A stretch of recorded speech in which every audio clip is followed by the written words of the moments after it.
How does a baby develop the skill of walking? One thing that we know from research is that humans are not born with the ability to walk. It's not something that we can simply be born separated from everybody else and learn the skill of walking on our own. Walking is something that requires parent intervention, and it requires an environment that allows the child to safely learn to walk again. One thing that we also know is that when you think about a baby, you don't take a baby to a gym and have them lift weights.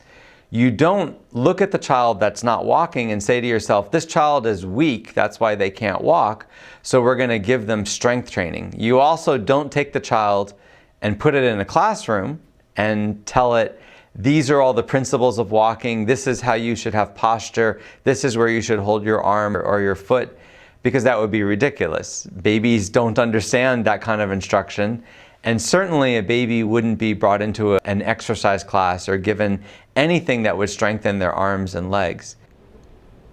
We all are pretty much aware that a baby has enough strength to be able to stand. The question is, why isn't the baby initially able to walk?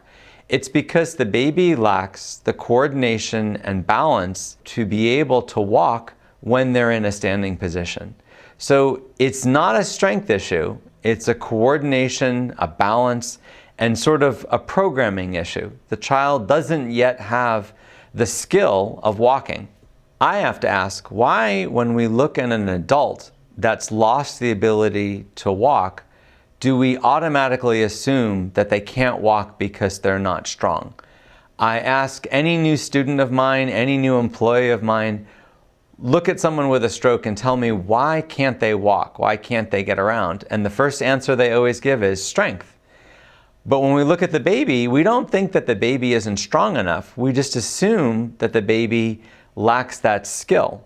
And I agree with that. That's the problem, is the baby doesn't have the skill yet and hasn't acquired the skill to walk.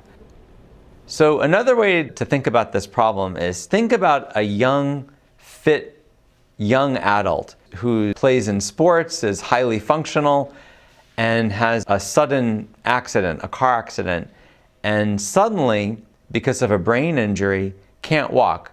It's not one that causes any kind of spinal cord injury. The muscles are just as strong as they were before, but the person can't walk because of the brain injury, because the parts of the brain that control coordination and balance and thinking are affected.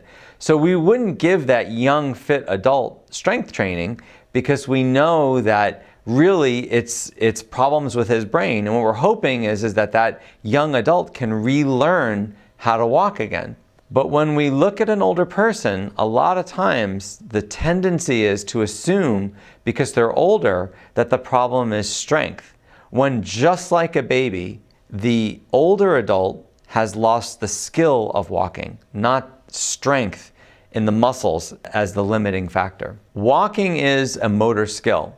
We gain it through repeated practice. It's not something we're born with. It's not something that we're pre-programmed for. Walking is programming that we acquire by failure, repeated failure. The baby stands up and holds on to something and tries to let go, loses its balance, and falls down. The baby stands up on 2 feet and tries to take the first step and fails and falls down. It's that repeated failure that teaches the baby, okay, if I do this or that, it's not going to work. So the baby eventually learns what's the right way to hold my leg, what's the right way to control this muscle, what's the right way to balance on one leg. It's through that repeated failure that the baby eventually acquires the skill of walking. If you like this video, hit the like button and subscribe to see more videos like this. If you want to access my full training course, click the link below in the description.